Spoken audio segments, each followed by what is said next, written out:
Bismillahirrahmanirrahim. Assalamualaikum warahmatullahi wabarakatuh. Jelas suaranya? Orangnya jelas? Alhamdulillahilladzi khalaqal mauta wal hayata liyabluwakum ayyukum ahsanu amala wa huwal azizul ghafur. Allahumma shalli ala sayyidil mursalin Muhammadin wa ala alihi wa sahbihi ajmain ma ba'd. Qala ta'ala fi kitabil karim, a'udzu billahi minasyaitonir rajim. Hatta idza jaa ahadahumul maut qala rabbi irji'un la'alli a'malu salihan fima tarak kala innaha kalimatun huwa qailuha wa min waraihim barzakhun ila yaumi yub'atsun. Alhamdulillah Bapak Ibu yang berbahagia, kesempatan pagi hari ini kita bisa ditakdirkan berada di taman surga. Idza marartum bi riyadil jannah farta'u, jika engkau melewati, mendapati undangan untuk hadir di taman surga, maka hendaklah engkau singgah di dalamnya. Dan kita hari ini berada di taman surga Allah Subhanahu wa taala. Sebuah kenikmatan ketika Allah menggiring langkah kita ke sebuah tempat yang di sana Allah melimpah ruahkan rahmat, kasih sayang, ampunan dan banyak sekali fadilah-fadilahnya. Majtama qaum fi bait min buyutillahi ta'ala yatluna kitaballah wa yatadarasuna bainahum ila nazzalat alaihimus sakinah wa ghasyiatumur rahmah wa fatumul malaikah wa dzakarahumullahu fi man indah. Tidaklah berkumpul satu kaum di sebuah rumah di antara rumah Allah, mereka membahas ayat-ayat Allah Subhanahu wa taala, tidak lain akan mendapatkan 4 keutamaan. Yang pertama, nazalat alaihimus sakinah, akan diturunkan as-sakinah, ketentraman. Ya. Jadi kalau ada sekarang tidak tentram aneh. Siap-siap ya, karena 3,5 jam ini teh ya. Nanti sebentar lagi ada yang rubah gaya duduknya ya. Ada yang lehernya patah ya, yang ngantuk dan sebagainya.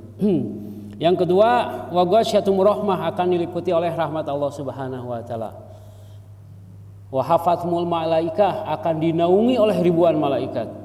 Wa dzakarahumullahu fiman indahu, dan akan diabsen namanya satu-satu oleh Allah kepada para malaikatnya. Wahai malaikatku, ibu dia ada? Alhamdulillah. Ibu Ice, Ibu Nita, Ibu Eni ada, alhamdulillah. Eti Susilowati nggak ada. Ibu Siti Maimunah nggak ada. Ibu Siti Moimani nggak ada. Semua di absen ya sama Allah. Dan dibanggakannya itu kepada para malaikat Allah yang ada di langit dan di bumi. Ini sebuah kegembiraan. Soalnya kita akan berbagi pengalaman tentang mengurus jenazah yang mungkin selama ini kita mengurus jenazah itu ikut-ikut aja gitu. Pernah melihat oh gitu dipraktekkan gitu. Lalu seperti apa gitu dari awal akhirnya ya. Makanya jargon saya sini adalah menyempurnakan amanah mengikuti sunnah. Menyempurnakan amanah mengikuti apa? Sunnah. Karena bagaimana sunnah berkaitan dengan apa? Pengurusan jenazah. Lagi di antara kita, di pengalaman saya 7 tahun saya ngurus jenazah, baru 3.000-an lah yang saya mandikan dengan berbagai jenazah, yang kebakar, yang tenggelam, yang buruk, yang busuk, yang bolong, tungan, wah macam-macam. Ya, dari yang bolong-bolong, dari berbagai macam apa? Jenazah, ya. Semua jenazah, ya. Dan apa? Itu mungkin satu saat akan kita dapati. Ya, kalau di sekitar sini bisa banyak Bougainville atau beberapa yang daerah sana ini biasanya juga sudah pelatihan seperti ini, tapi pas bab jenazahnya rada aneh, tetap aja nelpon. Pak Hari ka dieu cenah aya naon. Kemarin di Tanjung Sari jenazahnya berlubang sini, belatungan, keluar daging apa? Ya gitulah ya, bau, nggak ada yang mau masuk. Itu apa? Suatu saat mungkin gitu kita mendapati gitu, nggak tahu begitu kan. Kalau yang biasa-biasa saja ya mungkin biasa, tapi ketika mendapati jenazahnya apa nggak ada matanya gitu kan. Kemarin di Cibiru saya mandiin jenazah yang matanya sudah nggak ada, hilang, ada yang nyongkel, itu kan. Kalau malam-malam mandiin kan horor kan, gitu, matanya nggak ada gitu ya. ngikutin perjalanan nungguin orang yang sakaratul maut. Ini kemarin saya hampir seminggu itu selalu saja 3 kali 5 kali ngurus jenazah itu, atau dipanggil ke rumah sakit, video call yang sakaratul maut gitu kan. Ini sudah mau meninggal atau belum, gimana ininya, sampai harus masuk ke tempat pengurusan jenazah di kamar mayat itu saya hampir ya udah seperti main aja itu mah ya, main. Wangi jenazah itu sudah udah sensasi gitu. Nikmati bau senja jenazah ya. Nah ini menjadi penting ya. Nah Allah, di antara kita hari ini harus betul-betul menghasilkan dan mendapatkan ilmu itu. Dan salah satu mendapatkan ilmu itu adalah bil kitabah. Kun aliman au muta'aliman au mustami'an au muhiban wala tukun khamisan fahalak. Jadilah engkau aliman yang menyampaikan ilmu. Nah, takdirnya saya di sini yang menyampaikan ilmu. Kalau tidak Bapak Ibu harus yang kedua muta'aliman. Yang muta'aliman ada berapa? 1. Ada pulpennya Pak? Buku ada pulpennya? Enggak ada. Ibu ada pulpennya? Coba siapa yang bawa buku dan pulpen ngacung? 1, 2, 3, 4, 5, 6, 7, 8, 9, 10, 11. Jadi cuma 11 orang yang benar-benar akan dapat ilmunya pulang itu. Ya. Direkam, alhamdulillah. Direkam. Itu yang disebut dengan muta'aliman. Yang muta'aliman itu dia bawa kertas, dia siapin apa yang tadi disampaikan, catatan-catatan pentingnya dia ditulis. Yang lewat, lupa terdengar dicatat. Nah itu muta'aliman. Au mustami'an. Jadi kalau Bapak Ibu tidak masuk ke orang yang 2 ini, berarti Bapak masuk ke golongan Ibu yang ketiga, yaitu mustami'an, pendengar yang baik. Jadi dengerin baik-baik ya, jangan ngobrol. Namanya juga mustami'an, dengerin ya, namanya juga dengerin. Seng kadang-kadang ingat, kadang-kadang tidak. Mustami'an ya, mustami'an. 3 jam dengerin orang bicara, mustami'an ya. Yang keempat, ternyata Bapak juga tidak hadir di sini, sakit, tidak bisa hadir, maka minimal menjadi muhibban. Muhibban ini orang yang mencintai akan adanya majelis ilmu. Nitip atau uang ke DKM buat beli kopi penceramah misalkan, atau jus misalkan gitu kan, atau ibu-ibu bala-balas. Jadi jangan sampai kita tidak hadir pun, kita pun tidak ada hadir kita di majelis, tapi betul-betul tidak hadir aja gitu. Nah ini menjadi menjadi sesuatu yang perlu diperhatikan. Yang terakhir, wala takun khomisan, dan jangan jadi yang kelima. Ini yang kelima, provokator. Ya, ngaji di mana? Muhajirin saha hari Persis sama temen entong sagala teu meunang eta mah ustaz teh yo teu menang teu lieur. Minggu depan atuh aya Ustaz Rudi NU eta mah sagala meunang bala rieu teh bidah we unggul pabaliut. Atau itu nanti aya Ustaz Jundulo eta mah entong salapi cingkrang di halaridung teh wah. Dia cuman ngasih ngomporin saja gitu kan. Orang nggak ngaji, dia sendiri tidak ngaji. Bapak ngaji di mana? YouTube. Ngajinya di WA, ya nanya Ustadz WA, ya kan? Ustadz YouTube, ya Mbah Google, tanya gitu kan. Padahal belum tentu yang ada di Google itu betul.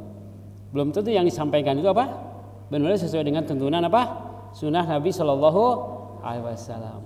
Ya, seperti kebiasaan kita. Kalau ibu bapak buka di Google ternyata wah ada penjelasan, ternyata tidak ada satupun hadis yang menyebutkannya. Misal memilingkan jenazah yang sudah meninggal ke kiblat, itu tidak ada hadisnya. Tapi kita mah sudah jadi kebiasaan dimilingkan. Tapi di Google mah ada. Tapi kalau dicari sumbernya hadisnya nggak ada begitu. Nah ini yang nanti perlu kita diskusikan. Tentunya kita akan melewati sebuah masa yang tidak semua akan melewatinya. Ada yang melewatinya, ada yang tidak melewatinya, ya.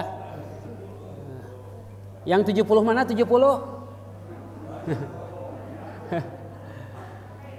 Umur umatku kata Rasulullah baina sitina wa sab'in, di antara 60 sampai 70 dan sedikit yang 70. Jadi memang meninggal itu di bawah 70 lah kebanyakan, ya.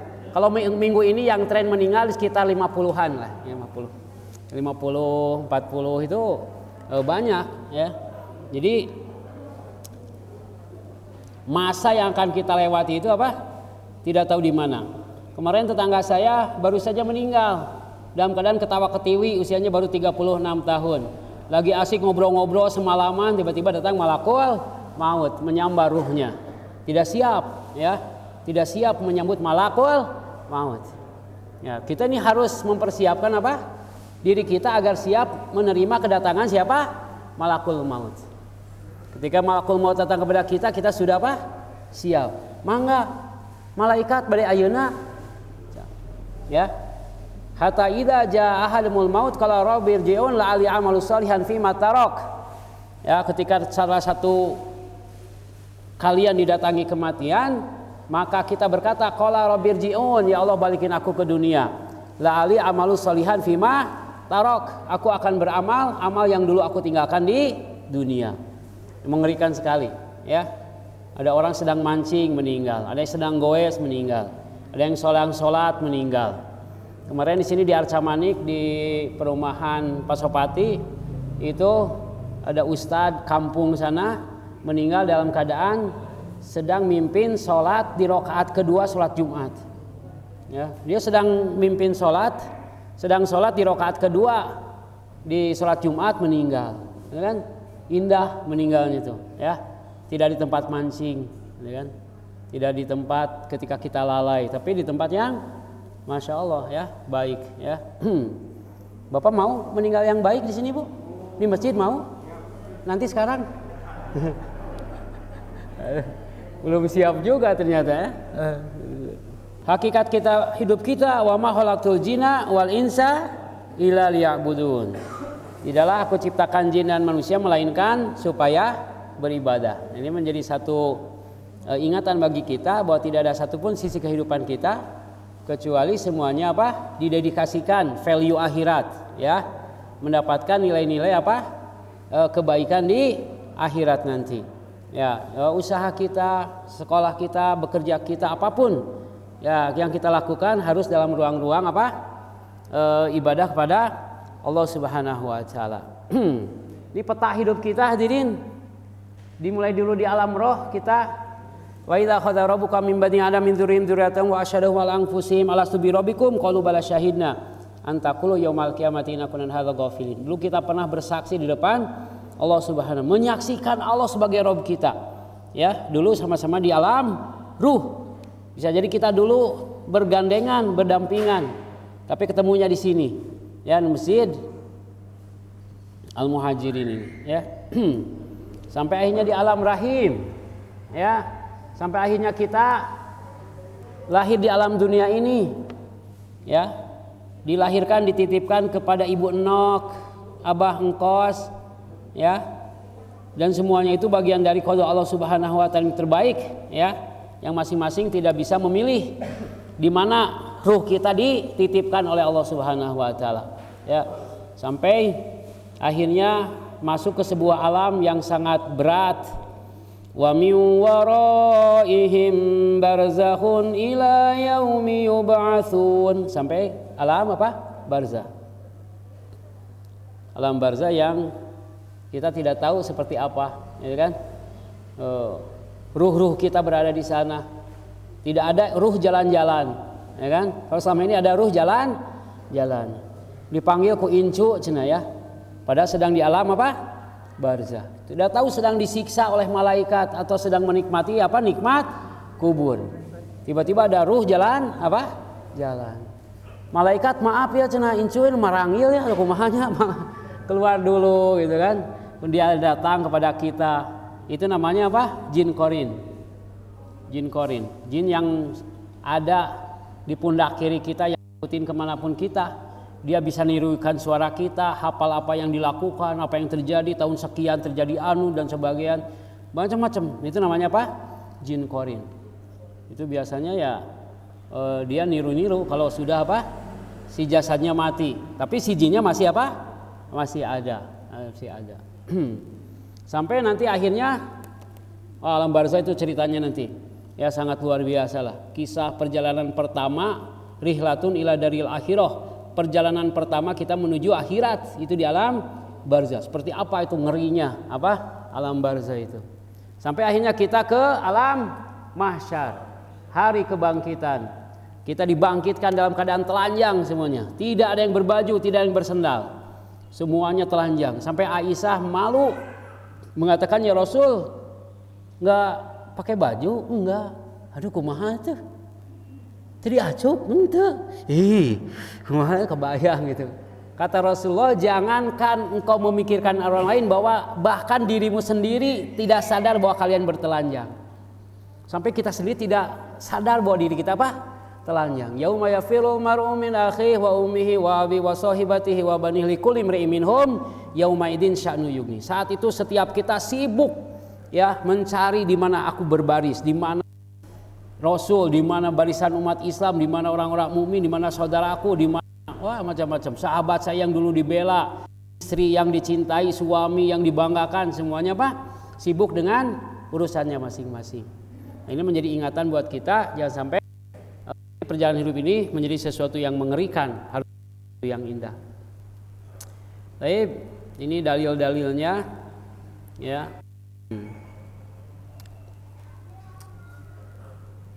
Dipoto sudah? Sudah dipoto.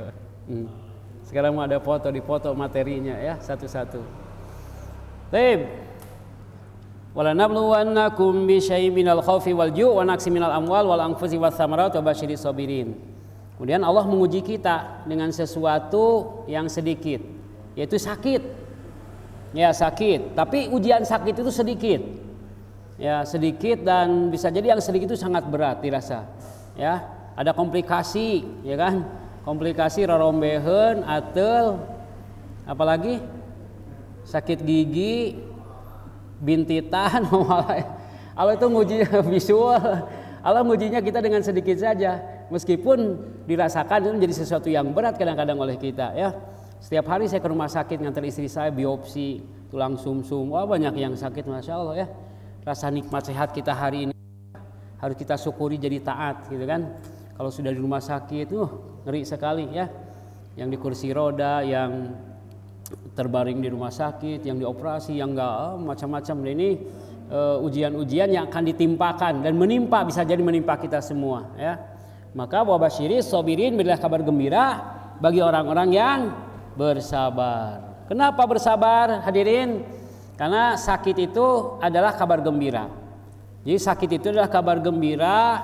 Sakit itu sesuatu yang bisa memberikan nilai akhirat yang sangat besar. Barang siapa yang sakit kemudian dia sabar, maka dia akan diselamatkan dari api neraka. Ya, jangan pernah membenci, caci maki penyakit demam, karena sesungguhnya penyakit demam dengan kesabarannya itu akan membakar, menghapuskan dosa-dosa anak Adam. Jadi luar biasa ya. Sakit itu dibayangkan sebagai sesuatu penggugur dosa, sehingga orang yang sakit itu selalu berhusnudzon kepada Allah Subhanahu wa taala. Ya, nanti ada hal-hal yang penting yang nanti kita bahas ya. Kemudian sakit itu penggugur dosa. Orang muslim diuji dengan sakit, dengan yang menyusahkannya, bahkan hanya sampai duri yang mencederainya, kemudian dia sabar, tidak lain Allah akan menghapuskan dosa-dosa ya.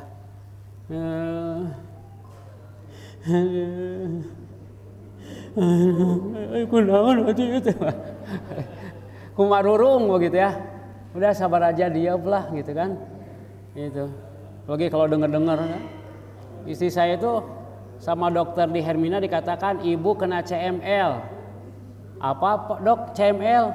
Aduh saya berat ngasih taunya bu. Ibu searching aja lah. Istri saya searching CML apa? Kronik myeloid leukemia. Ternyata istri saya sekarang kena kanker darah. Gitu. Tapi kalau dengerin begitu pembawanya stres gitu kan. Tapi asik aja ngored, ngajar gitu kan, nyesel gitu, udahlah nikmati hari-hari itu ya kan. Jangan sampai sakit itu betul-betul menjadi sesuatu yang sangat berat gitu kan. Nah, hadirin Allah, namun di balik itu ada hakul muslim ala muslim. Selain dari ada orang yang sakit, ternyata Allah pun berikan limpahan kepada yang sehat berupa pahala. Pahala apa? Pahala menjenguk. Jadi menjenguk itu wajib, hadirin. Menjenguk itu apa? Wajib. Jadi orang yang sakit itu wajib dijenguk. Ya. Oh, kumaha nih Covid. Nah, itu beda lagi, ya. Ada yang takut Covid di sini? Halo? Ada yang takut Covid dulu? Biasa aja lah, gitu kan, biasa aja. Husnuzon saja kepada kita, jaga kesehatan iya, tapi jangan sampai apa ketakutan itu apa? Jadi melawan akal pikiran kita. Juni-Juli saja saya mandiin Covid 125 orang. Itu saya mandiin, biasa aja dimandiin. Tidak diwudu seperti biasa aja saya mandiin. Mandiin biasa. Enggak ada 125 orang saya mandiin. Enggak ada. Sampai sekarang saya setiap bulan saya di PCR selalu sehat. Intinya apa? Husnuzon aja. Tapi ada treatment usahanya seperti cuka. Kalau saya sudah mandiin jenazah Covid itu saya ngirup cuka. Aduh, kesini teh apa? Seng gitu. Terus disedot sama mulut. Cukanya itu. Itu insya Allah apa? Virusnya mati. Dengan apa? Menghirup apa? Cuka itu. Cuka. Karena kadang-kadang kita tidak care. Masalahnya karena takut gitu kan. Kemarin itu di Advent ibu-ibu mau dimandikan oleh supir ambulan dalam keadaan telanjang bulat. Karena tidak ada yang mau memandikan. Saya datang ke sana. Gimana? Siapa kamu?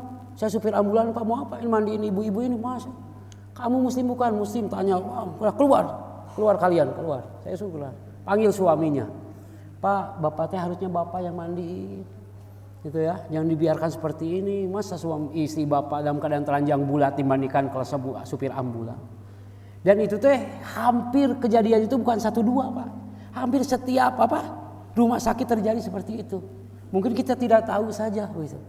Karena saya bolak-balik ke rumah sakit, jadi ada yang sering minta bantuan ke saya, bongkar kuburan ke Cikadut, gitu kan. Mandiin jenazah, sampai kemarin juga memandikan. Bagaimana?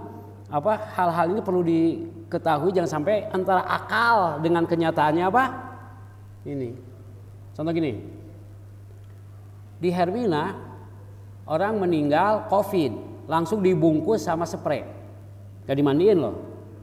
Nggak diwudukan, nggak ditayamumkan, bungkus ku kain, ku spray, dimasukin plastiknya dilakban, dimasukin kantong jenazah, disemprot ku disinfektan, masukin kena petinya direping, digotong pakai APD lengkap, pas dikuburkan ku saha, ku tukang nguburkan pakai kaos sang-sang tertutup biasa. Pak Ustadz itu laliurnya cenah. Eta virus teh keluar di mana? Tos di kain, diplastikan, di kantong jenazah, masuk petinya direping. Cik virusnya keluar dari mana kira-kira? Harus sampai pakai apa? APD lengkap. Kata supir ambulan teh, Pak Ustad, lamun teu sieun dipecat mah saya haroreang pakai itu. Cuman sieun dipecat. Tapi kalau keluar kota mah suka nyisi heula eta teh supir teh buka. Gewe unggul dah hareudang gitu kan. Meyakini. Kadang-kadang antara akal, saya ngisi seminar di sebuah rumah sakit besar di kota Bandung yang isinya dokter-dokter gitu kan, ada hadir tuh dokter, sampai pimpinan dokternya juga hadir yang gelarnya panjang begitu, profesor, doktor, Nina, MPD, PJD, PEP, PHP, MCK, panjang pisan. Aduh. Ketika ditanya, kira-kira milih ngurus orang mati Covid atau orang yang sakit Covid? Mereka pasti jawab, ya kami lebih memilih mengurus orang yang mati Covid. Karena mati dengan apa? Inangnya. Tapi karena SOP-nya dari atas begitu gitu. Ambulannya saja 8,5 juta. Ambulan itu 8,5 juta, Pak. Ambulan 8,5 juta. Belum dikubur. Dikubur itu gratis. Orang Covid kuburannya itu gratis, tidak bayar 0%. Tapi premannya minta 5 juta. Premannya minta 8 juta. Itu lapangan itu. Ya. Tadi Pak DKM ngobrol tadi berapa kuburannya berapa? Kuburan itu hanya 75.000 per meter persegi. Biaya ngubur itu 75.000. Kalau kita ke Cikutra, ke Nagrog itu hanya 75.000 per meter. Kali aja 2 meter dikali sakieu sabaraha gitu kan. Itu biayanya paling 300.000 ngubur teh. Tapi kok nggak jadi 2 juta dongengna. Sampai 3 juta, 4 juta, apalagi blok A, blok B, blok C, Cikutra itu udah 4 juta. Karena itu VIP di depan. Di depan ada pemandangan indah dekat sungai. Ya Allah, jenazah teh nikmat melihat sungai, kan? Apalagi kalau kita di mana San Diego Hill, ya kan? San Diego Hill itu yang khusus Islam itu ada di Cherryville. Itu mulai dari 25 sampai 75 juta. Yang 25 yang di bawah saja. Itu dikasih karpet hitam, tapi selama 27 saya bolak-balik kuburan baru mendapati kuburan yang paling sunnah dan nyunah sesuai dengan teks hadis itu di San Diego Hill. Ya, makanya nanti saya gambarkan gimana sih nanti kita minta kuburan yang sesuai sunnah itu seperti apa. Nah, itu nanti itu di San Diego Hill, masya Allah, ya luar biasa. Wah, nikmat sekali nguburin di San Diego Hill itu. Sudah dalam, lega, jenazah itu merasa apa? Merasa nyaman. Aduh, nikmat kieu San Diego Hill mah. Kalau yang atas yang ada air, sungai, curug, tanaman, batu-batuan itu 125 juta. Ada wifi ya, wastafel gitu kan. Nah, jadi menjenguk itu bagian dari kewajiban kita, ya, menjenguk itu. Walaupun ya kita tidak bisa hadir, minimal ada yang hadir lah, jeruk gitu kan, apel atau WA doa kita, ya, bagian dari apa? Kewajiban kita. Idza ada rajul akhul muslim masyafihi rafatil jannah hatta yajlis. Orang yang menjenguk itu seperti sedang berjalan-jalan di musim petik di surga. Nah, sampai dia duduk fa idza jalasa gomaratu rahmah. Ketika dia duduk di depan orang yang sakit, maka gomaratu rahmah, Allah mau limpah ruahkan rahmat bagi orang yang menjenguk itu. Ya. Fa inna gudwatan salalai sabuna alaf malak hatta yumsia. Jika nengoknya pagi hari, maka Allah mengutus 70.000 malaikat mendoakannya sampai sore hari.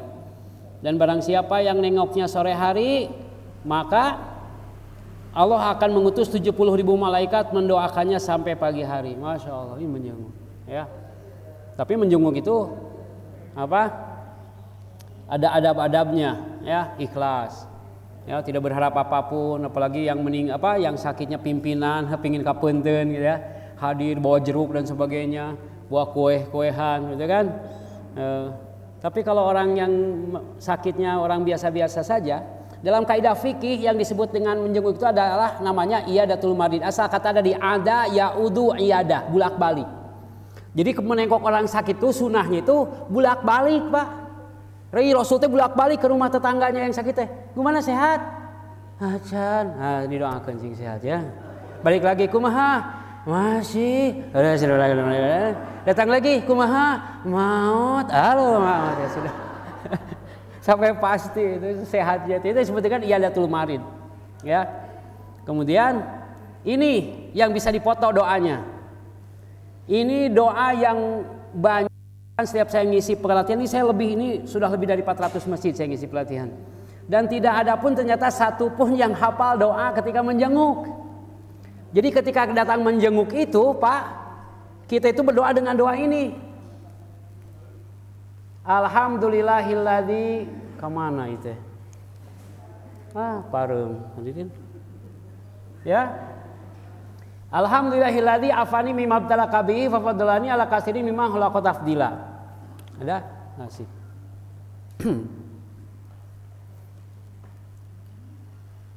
Dina wengkul. Mana ini? Ieu nya.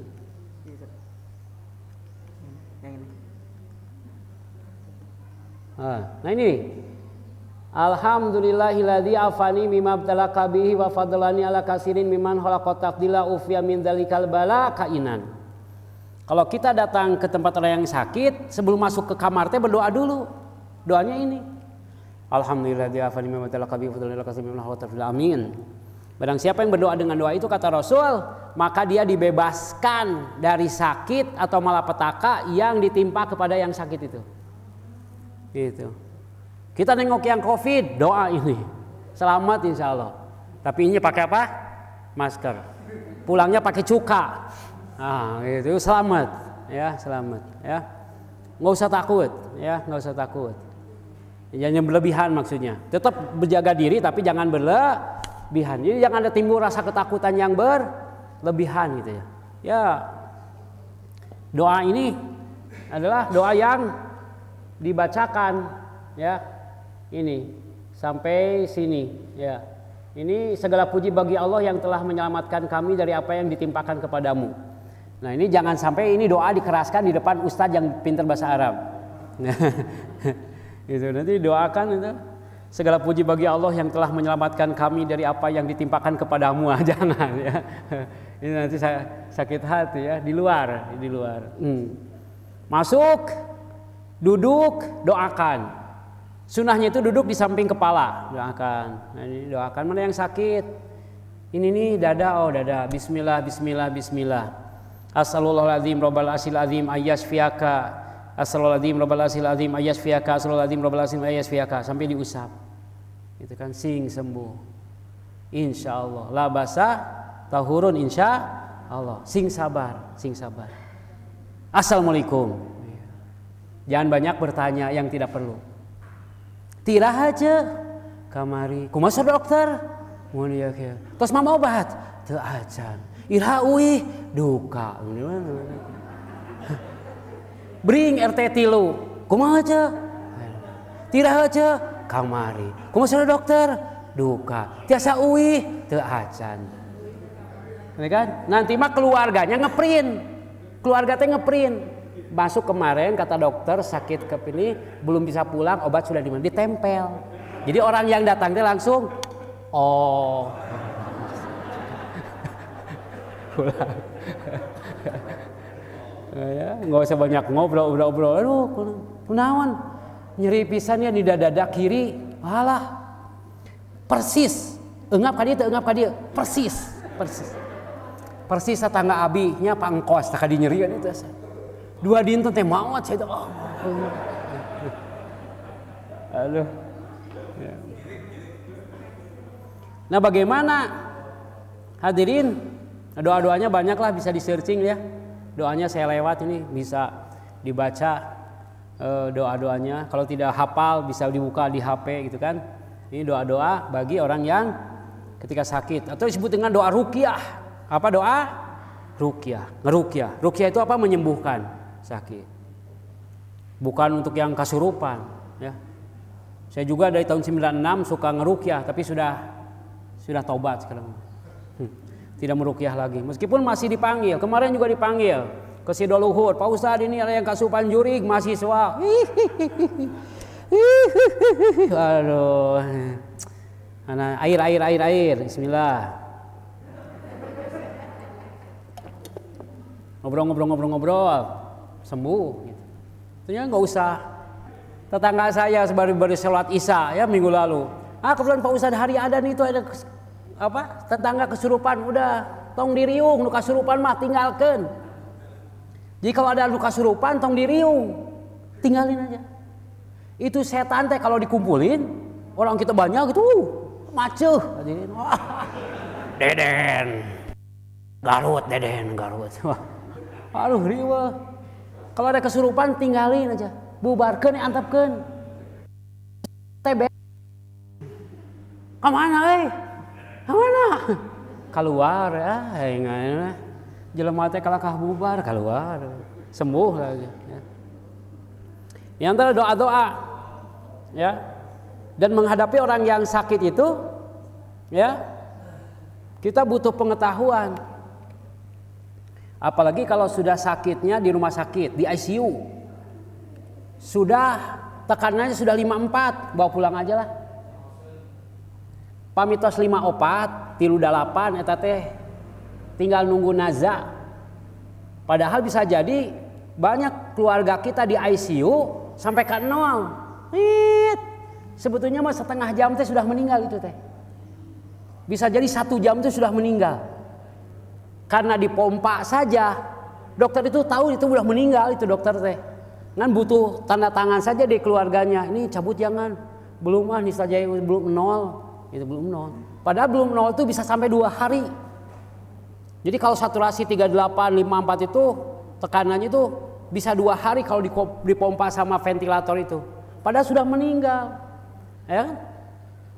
2 minggu yang lalu saya dipanggil di rumah sakit Al Islam.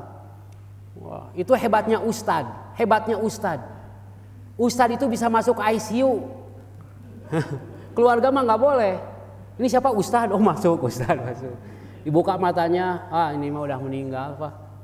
Teh ini mah Bu udah meninggal. Tapi kan itu Ustadz masih tanya-tanya ya itu tetet ya. Dan ini mah apa sudah meninggal. Cabut kasihan udah cabut. Pas cabut, langsung meninggal.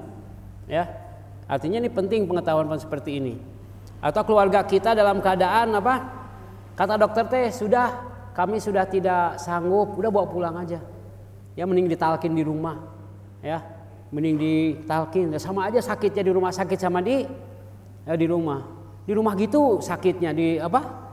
Rumah sakit juga begitu.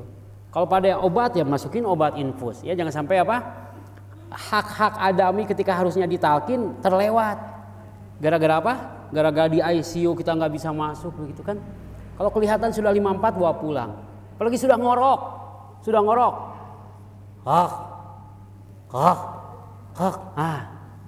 Ini 4 jamnya maut nih mah. Ya 4 jaman maut ya. Ini ngoroknya rada tarik 4 jam. Jadi kalau ibu nanti ada di rumah bapak, ya suami ibu di rumah gitu kan? La ilaha illallah. Nah, si mamah la ilaha illallah wae. Cek Pak Ustad hari ngorok cenah maoteun. Ayo beres goes capek eta mah. Ya. Tahu kita mendapati keluarga kita nafasnya sekali. Saya kemarin minggu kemarin dipanggil ke Cimahi. Pak, ini gimana orang tua saya coba lihat. Masih gini. 2 kali berarti belum akan meninggal itu. Tapi kalau sudah sekali, nah itu mah apa? Pimaweteun. Gitu. Jadi kalau nanti bapak dapat ibu di rumah, wasiat.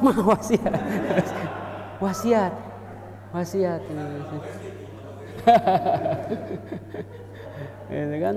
Nah ini beda. Kalau orang masih napasnya 2 kali itu masih normal. Tapi kalau sudah sekali itu ada yang kesapedah. Tuh, itu teknik seperti ini. Tuh. Gelepek betul ternyata apa? Maut. Di sebelum tahura udah kelihatan dari jauh juga. Maut. Innalillahi wa inna ilaihi ya. Jadi penting pengetahuan kepada yang sakit, ya.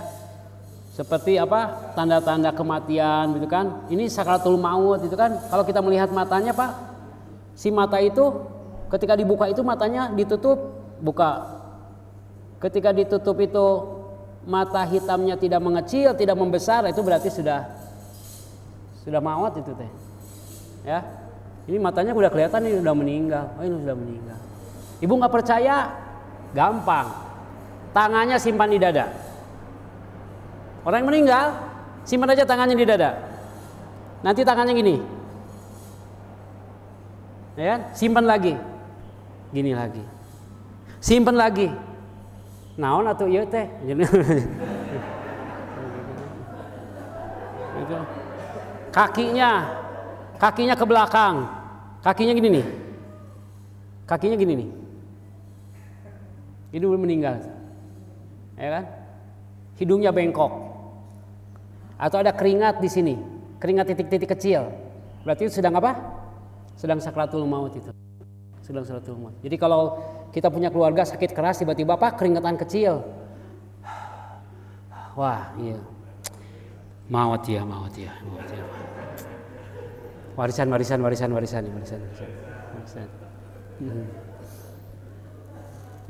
Dan haknya orang yang meninggal itu lakinu mautakum la ilaha illallah. Talkinkan orang yang mati dengan la ilaha illallah. 3 kali saja. La ilaha illallah. Pak Ustadz bisi susah ngomong, Allah saja tekaci. Allah nggak boleh. La ilaha illallah judulnya juga. Itu mah mau ngucapin mau nggak terserah. Yang penting mah kita talkin la ilaha. Kecuali nusuk nonton Korea, layangan putus, India, ternyata mah moal la ilaha illallah mau nangge. Ya, nusuk nonton India gitu. Awan kamahen. Tu mereka resora. Acah maut. Ngeri.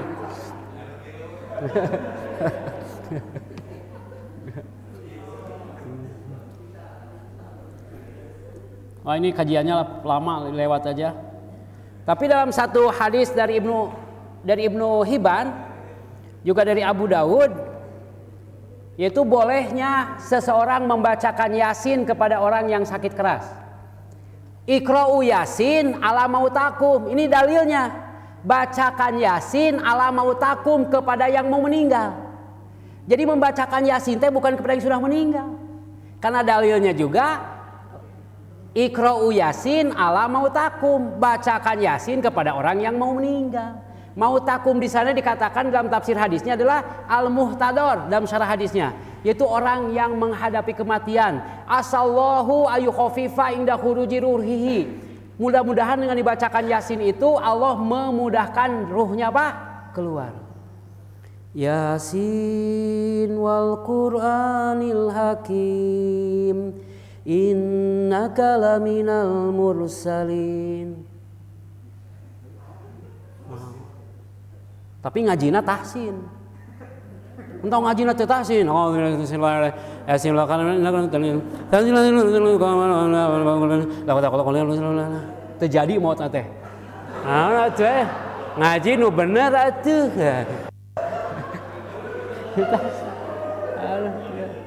Ngaji asal-asalan, ngajinya nu bagus.